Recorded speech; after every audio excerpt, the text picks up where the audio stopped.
La pelota de hilo de lana. El primer hilo. Hay mujeres que cuando se agobian, limpian y ordenan. Las hay que cuando se aburren, llaman por teléfono y conversan. Otras cocinan y hornean galletas cuando se sienten completas. Y otras salen a pasear para airear. Yo soy más de tejer. En realidad todas tejemos historias, solas, las unas con las otras. Confieso que me gusta perderme en esos hilos. Y también que a veces tiro demasiado del hilo. Este, por ejemplo, ¿acaso era una idea? No lo sé. Solo sé que he pasado toda mi vida tejiendo. Tejer, tejer, tejer. Nunca para mí. Nunca me pregunté para quién. Quizás pensaba que se trataba de un acto de amor. Pero igual era más bien una obsesión. ¿Alguna vez te has preguntado si el amor es una idea, una ilusión, una quimera o un deber? Cuando los hilos se enredan, tiramos de ellos. Cuanto más tiramos, más apretamos el nudo. Entonces, después de mucho insistir, igual acabas por darte cuenta que es mejor desistir y soltar. Esto funciona como en las relaciones, o como las ideas que se enredan, se aprietan y a veces se hacen pelotas. Los recuerdos ya son más otra cosa. Los recuerdos son más como los tejidos, a veces cálidos,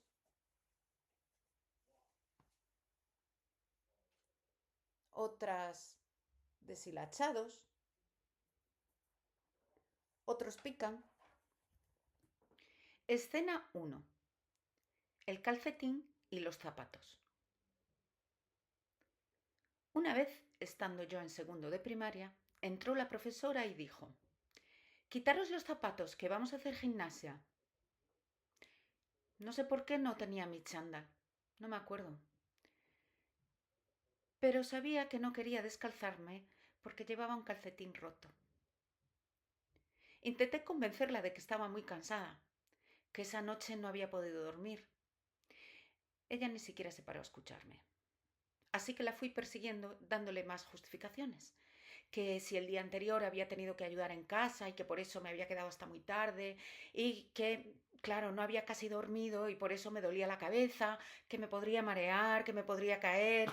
Ella se detuvo, se dio media vuelta y me dijo: «Venga, vamos, guapa». Entonces entendí que no me quedaba más remedio, así que me los quité. Mientras me descalzaba, pensaba: igual si yo no le doy importancia, nadie se dará cuenta. Lo que tengo es que tratar de no pensar en esto, que el agujero no se me haga un nudo. Pero me estaba obsesionando. Al poco ya estaba rezando para que nadie lo viera. Yo es que no podía dejar de verlo. Lo veía incluso amplificado, como en primer plano, como si todo el aula quedase invadida por mi dedo saliendo por el calcetín. Y cuando levanté la cabeza, todos estaban mirándome. Señalaron mi pie y se echaron a reír. No, estrepitosamente no. En bajito, como si estuvieran respetando las normas. La única que no había respetado la norma era yo, porque se me salía el dedo del calcetín, y eso no era lo normal. Sus risitas me enojaban. Sentía mi cara ardiendo y me picaba como una pelota de lana roja. Y fue así como me salí de las normas. Bueno, en realidad fue mi dedo que se salió por el agujero. Pero bueno, ¿qué pasa? ¿Nunca nadie ha roto un calcetín o qué? Tiene un sentido parecido a no romper un plato. En cualquier caso, desde entonces siempre me aseguro, antes de salir de casa, de que mis calcetines estén en un estado impecable. Una nunca sabe en qué momento tendrá que descalzarse. Escena 2. La importancia de la perfección.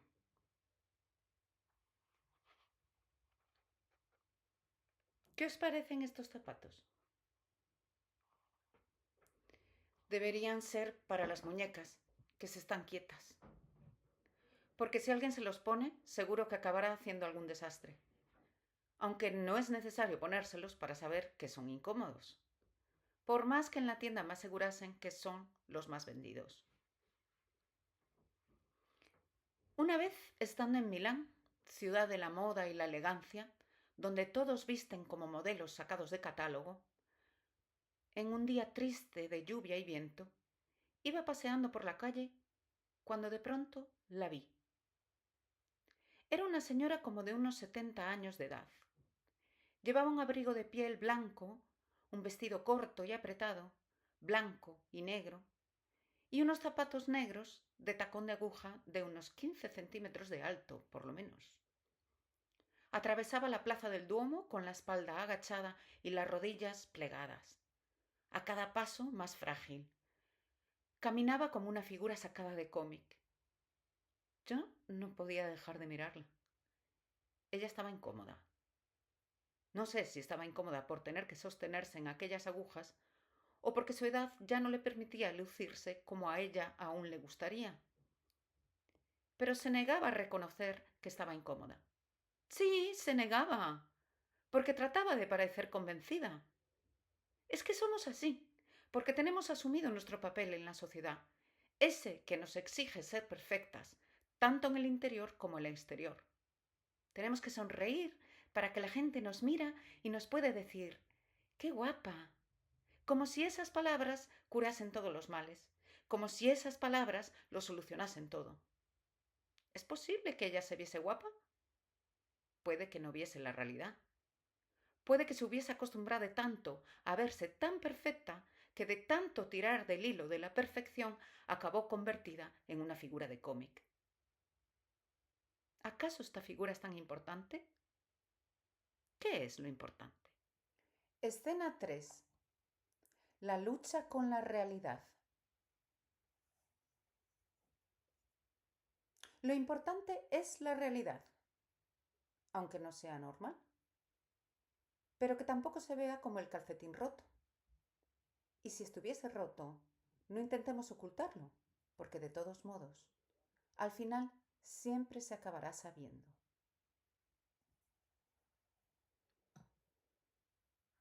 Un nudo es solo un hilo que decidió no seguir adelante, que se detuvo, se abrazó a sí mismo y dijo, hasta aquí. Una vez fui el nudo de un hilo que se olvidó de cómo ser libre. Me convertí en una idea apretada que nadie sabía cómo desatar. Para esto no hay un manual de instrucciones. Nos peleamos, gritamos, nos cansamos y el nudo sigue ahí, riéndose de nosotros. Pero solo nosotros podremos desatar esos nudos, que son nuestros, aunque vengan de hilos ajenos. Mírenlos.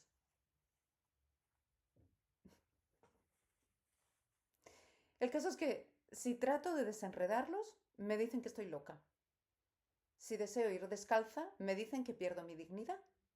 Y yo me pregunto, ¿pero qué vida es esta? ¿Acaso es vida ser un hilo que solo sabe estar enredado? Yo solo deseo ser hilo suelto. Aunque me pierda, prefiero eso a ser un nudo apretado que nadie se atreve a cortar. Escena 4. Los tacones de la perfección. Me los quito. Por fin. ¡Fuera!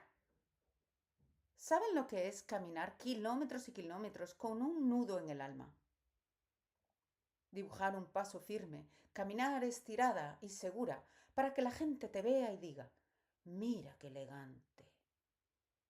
Pero por dentro solo quieres gritar y mandar los zapatos a pasear, soltar y aflijar. Mírenlos. Cualquiera diría que son un éxito. Pero la verdad es muy diferente. La verdad es que son incómodos. Nada en esta vida que esté tan apretado puede ser cómodo. Nosotras muchas veces vamos incómodas por la vida. Si no es por los zapatos, es por los vestidos. Y yo creo que se nos nota. Pero nos enseñan a aguantar, a aparentar y a decir, estoy bien. Pero no estamos bien si no podemos andar sueltas y relajadas. Nos dicen que no es necesario desatar el nudo, que solo hay que aprender a vivir con el dolor. Recuerdo que un día me puse unos tacones de 15 centímetros. Eran preciosos, ¿eh? Pero no eran para caminar. Eran para estar quieta, como una estatua. Me sentía un florero, un objeto que solo está de adorno. Me dijeron, tienes que ponértelos, porque tienes que estar guapa, tienes que sonreír, tienes que estar callada y cuando llegue el día tienes que estar delgada, pero tienes que ir más ajustada. Y yo sonreía, delgada, apretada y callada, mientras me sentía a un mundo de distancia del suelo.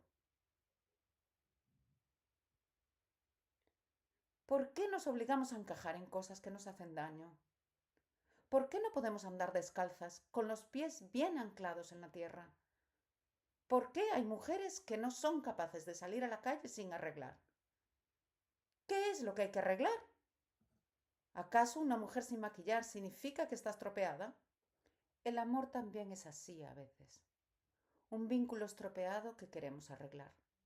Un zapato precioso que no te deja caminar. Un tejido apretado que no te deja respirar. Pero, ¿será que eso ya no es amor? Pudo ser amor algún día. Pero si hoy te aprieta, bueno, si crees que hay que arreglarlo, puede que aún tenga solución. Pero si te hace daño, entonces ya no tiene remedio, porque ya no es amor. Dejemos de engañarnos con esas cosas. ¡Basta! Escena 5. El tiempo detenido.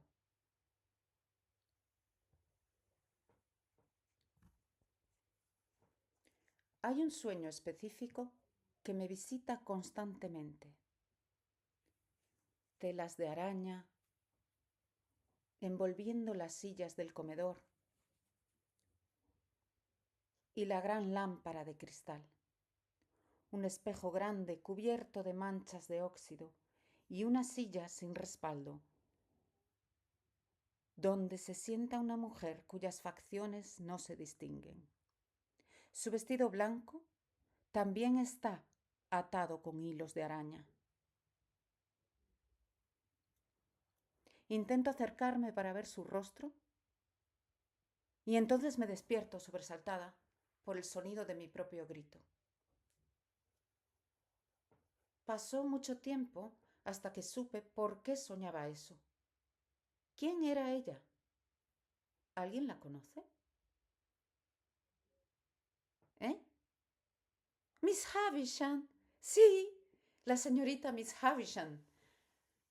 Como el idioma es importante y las escuelas públicas no ofrecían una buena educación, una parte fundamental en la enseñanza privada eran los idiomas. Gran parte del estudio de literatura, desde primero de secundaria, era la obra de Charles Dickens, a quien le debo, por cierto, el crédito de esta mancha negra en mi corazón.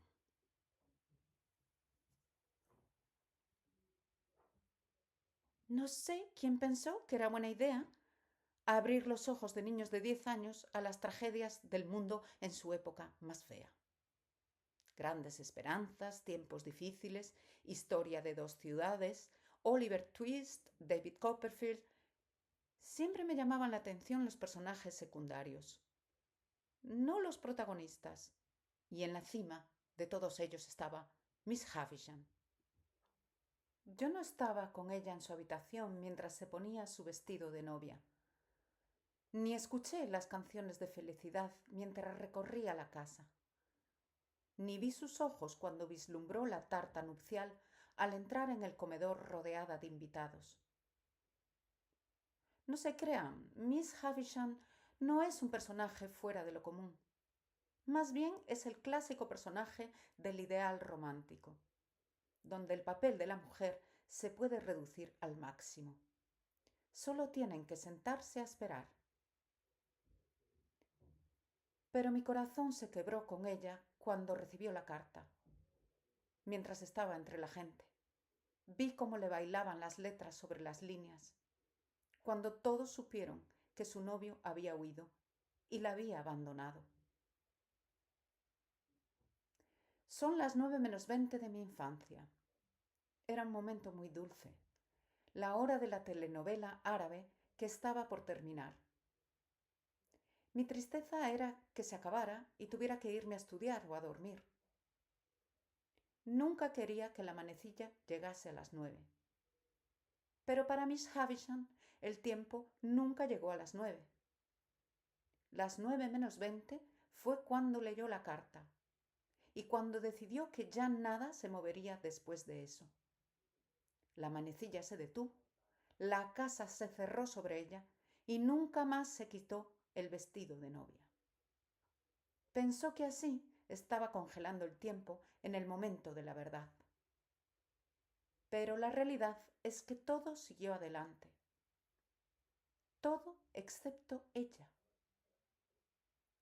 Ella se quedó detenida alrededor de una tarta de bodas que acabó convertida en polvo. Escena 6. Mi propio traje.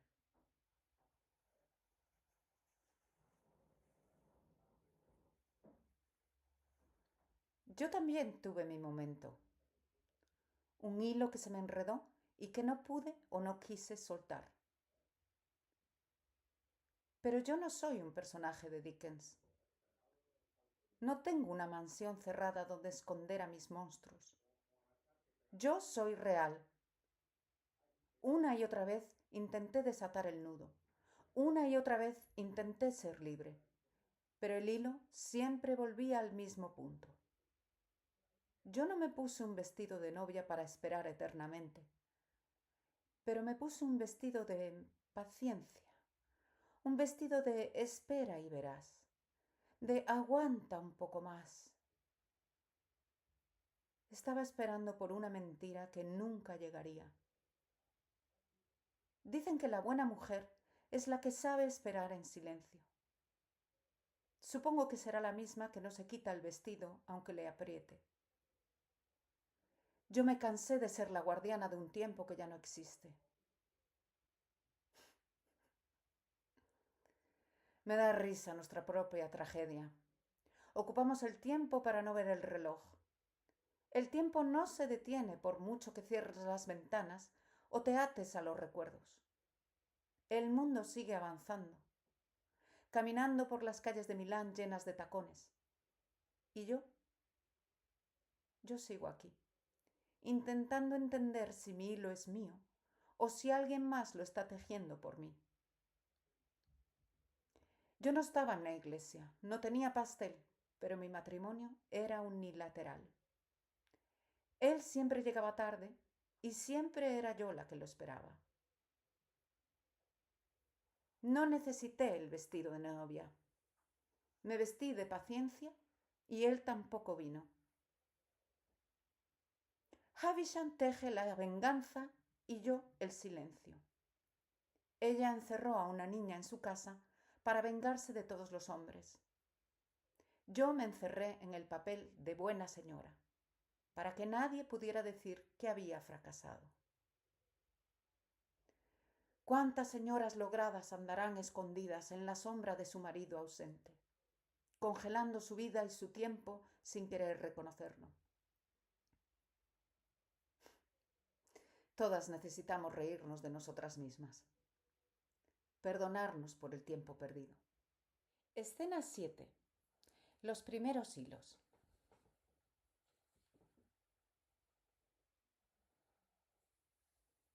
Este hilo fue el primero en tejer. Éramos 4 hermanos, yo la primogénita. Era como quien dice la niña de los ojos de mi padre, la más cercana a él, Me veía como una princesa. Me mimaba, me cuidaba y me enseñó a decir no. Me abrió las puertas para dejarme experimentar. A mi madre le sucedió lo contrario.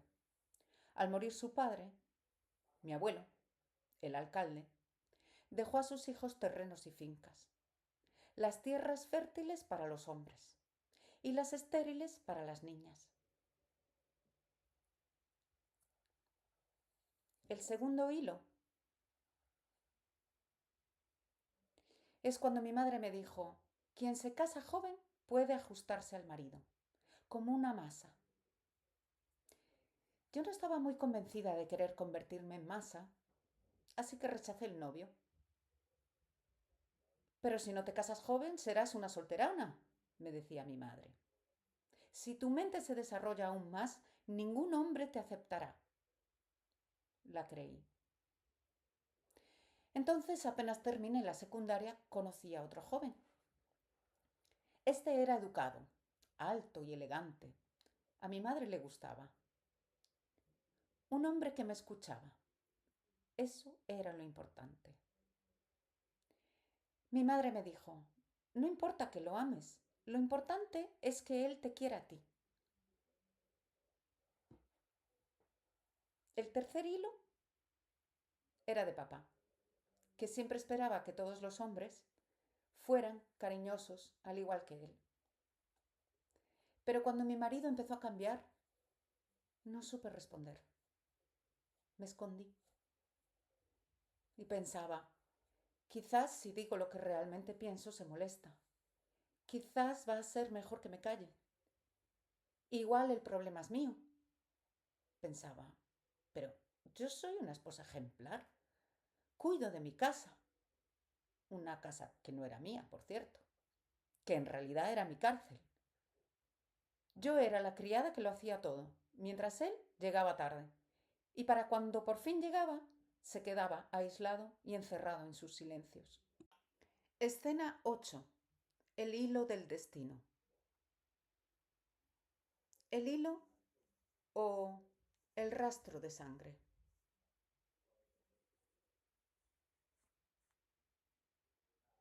Cuando era pequeña, tal vez tenía unos 4 años, me dijeron: tienes que ser una niña buena, que no rompa nada, que no ensucie su vestido y que siempre sonría. Aprendí a decir sí, aunque mi cuerpo gritase no. Me convertí en una experta en ocultar nudos, en fingir que el tejido de mi vida era perfecto. Pero por dentro, los nudos crecían, se me enredaban en la garganta. Intentaba deshacerlos, pero me daba miedo romper el hilo. Tenía miedo de quedarme sin nada, sola y abandonada.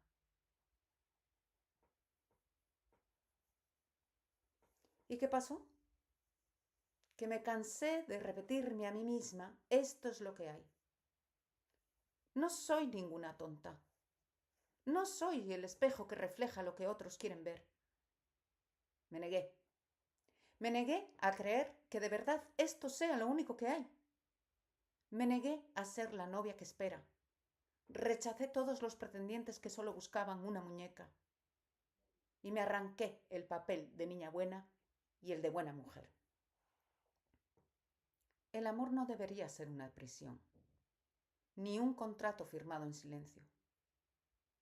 Me dijeron que ningún hombre querría aceptar a alguien así. Una mujer inteligente, libre, natural y espontánea. Y yo sonreí, porque mi soledad es más auténtica que la compañía vacía. Me cansé de esperar a que alguien viniera a salvarme, cuando la única que tenía las tijeras para cortar el hilo era yo. ¿Y ahora? Ahora el tiempo sí se mueve. No siempre van a ser las 9:20. Yo vivo a mi propio ritmo. No soy Miss Havisham. Yo decidí quitarme el vestido, porque la verdad es que ya me venía un poquito apretado. Escena 9. Cortar el hilo. Este hilo es el nudo que jamás podrás desatar sin cortar la pieza entera. Me decía, no haces nada bien. Yo pensaba que se refería a la plancha, pero me lo decía a mí, queriendo decir que no servía para nada. Lo decía como si él fuera el mejor planchador, como si fuera un profesional de esos que han heredado el saber pasado de generación en generación. Yo apenas aprendí cómo coger una plancha sin quemarme. Entonces, lo natural sería que fuera él quien se ocupase de planchar. Pero no, en nuestra casa eso no era lo natural. Vale, cariño, llevaré la ropa a la tintorería. No, mi ropa únicamente la plancha mi mujer. Te comprometes a planchar sus camisas, a justificar su silencio, a soportar su crueldad, a recibir sus gritos, callada y obediente, sin responder, aunque tengas la razón. Dentro de este torbellino no hay salida. Yo plancho mal, peleamos, él se pone a planchar pero lo deja a la mitad. Yo le digo, sigue, termina. Él dice que no tiene tiempo para perderlo planchando camisas. Y como yo no quiero seguir perdiendo mi tiempo planchando las suyas, le digo que lo mejor es que él planche sus camisas porque yo me voy. Me dice que no está dispuesto a perder sus privilegios. Él solo ve la camisa abandonada a medio planchar. Yo veo 3 lavadoras pendientes, el pomo de la puerta rota, el agua cortada, oigo los hijos de los vecinos llorando, el ruido del ventilador que zumba y sobre todo veo a una persona que llega tarde a casa y que exige demasiado y demasiado pronto. 14 años de matrimonio y la plancha sigue ahí, parada entre nosotros, sin resolver nada. Dormimos juntos, abrazados al final de la noche, y al día siguiente nos despertamos para discutir otra vez. Andaba agotada, pensando cómo desatar ese nudo. Y descubrí que hay gente que disfruta enrollándote con sus hilos, para que te pierdas enredada en su tejido y no te quede más opción que quedarte así, atrapada como un gusano en su crisálida, congelada en el tiempo, hecha una pelota de lana. Y también hay gente a la que le gusta, de vez en cuando, tirar aún más del hilo, para que la bola quede bien apretada. ¿Y entonces? Entonces ya no queda más remedio que unas buenas tijeras. No tengo intención de pasar mi vida esperando, ni por ti ni por nadie. No pienso renegar a mi inteligencia solo para que tú te sientas mejor, más grande y más poderoso. No voy a castrar mi cordura solo para aparentar felicidad en una imagen. Corto, corto, corto. Escena 10. Otros hilos sueltos. ¿Tito? ¿Has vuelto? ¿Has salido solo?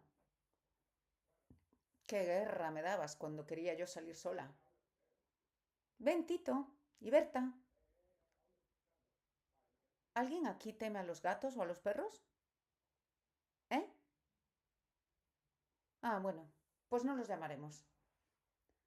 Pero al menos dejad que os los presente. Tito es mi perro. Lo traje cuando me mudé a esta casa, a las afueras de la ciudad. Una mujer sola en el desierto no era algo fácil. Durante días no salimos de casa y mi perro jamás se asomó a ver lo que había detrás de la valla. Jamás intentó saber lo que hay detrás del portal. Y cuando me veía preparándome para salir, se enfadaba y trataba de impedirlo. Pero las cosas no van a ser siempre igual. Nada es para siempre. Y de hecho todo cambió cuando apareció Berta, la muy traviesa. Ella enseguida corrió en cuanto vio la puerta abierta, decidida y sin mirar atrás. Solo se asomó de nuevo para retar a Tito. ¡Vamos, cobarde! así que mi perro fiel también cambió y se fue tras ella.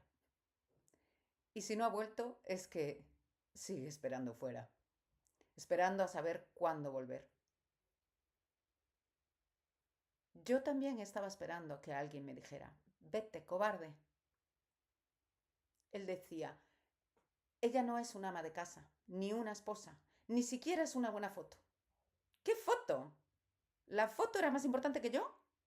Yo, la que planchaba sus camisas, la que callaba cada vez que me engañaba. Fui la última en saber que la imagen a la que se refería era solo una grieta. ¿Y los demás? Se quedaban ahí mirando. Veían todas las grietas del cristal de la foto, mientras yo seguía ahí, parada dentro del cuadro. El único que se atrevió a decírmelo fue mi padre. انتي مستنية ايه؟ تموتي؟ ولا مستنياه يسيبك؟ انتي اللي لازم تسيبيه. Le dije: estoy esperando a que aceptes que viva sola. انتي اللي لسه الخيط في ايدك. Ahora ya no tengo miedo de caminar, ni de salir, ni de volver tarde. Antes, cuando salía solo 10 minutos, él solía decirme: ¿a qué hora vas a venir? Y yo le decía: antes de que el tiempo me ate. Pero todavía queda una escena. El día que agarré el hilo y me resbaló de las manos. ¿Y yo? Yo pensaba que él todavía iba a tirar con fuerza. Pensaba que este amor se me estaba quedando pequeño y que la realidad me venía enorme.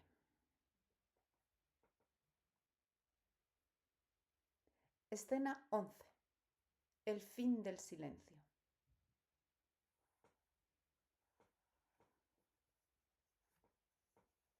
¿El hilo del principio? Ya no importa quién lo empezó. No me convencía que el final fuera siempre el mismo, como si mi vida fuese una copia de la de los demás. Pero me quedaba callada. Me tragaba las palabras hasta que sentía que me asfixiaba. Tal vez era la opresión. Tal vez era el miedo. No lo sé. ¿Saben cuál es el problema?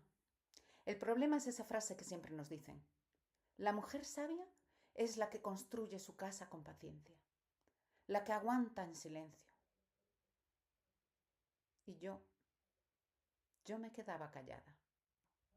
En realidad yo pensaba que me estaba protegiendo, que guardaba mi mundo a salvo dentro de mí. Pero me equivoqué. El silencio no me protegió de nada. Al contrario, me encerró en una jaula de hilos invisibles. ¿Es que acaso tengo que pagar con mi vida por cada cosa que deseo? ¿Por qué tengo que pedir perdón por querer ser yo misma? Me cansé de callar mientras mi alma se rompía. Me cansé de ser la sombra que todos esperaban que sea. Final de la obra: deshacer la pelota y soltar los hilos. Cuando llegó el divorcio no fue un choque. Fue la realidad terminando en un árabe elocuente: ¡basta de mentiras! Yo era la imagen, el vestido de encaje, la sonrisa forzada de buena esposa. Pero ¿cuál era la realidad?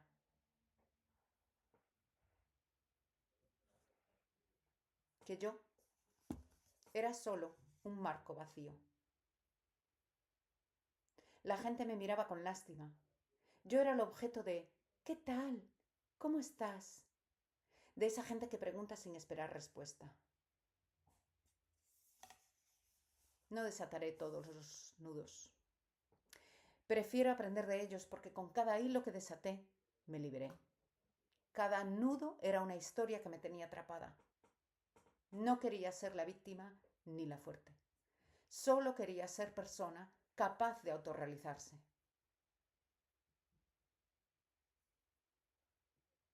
Ahora mismo camino en la cuerda floja.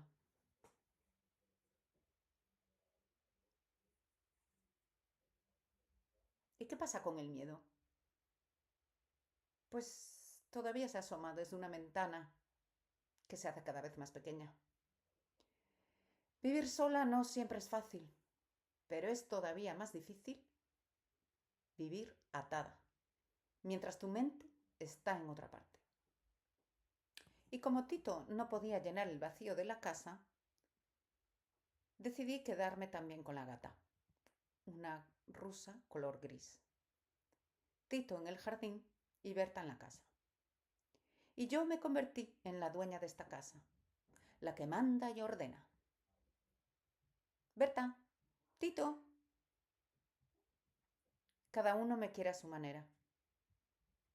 Tú, Berta, si no me acerco a ti, igual ya ni vienes.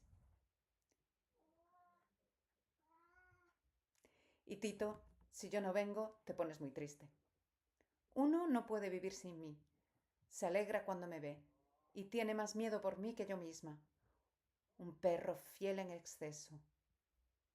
A veces hasta me duele cuando pone su cabeza sobre mis rodillas para mostrarme que soy indispensable. La otra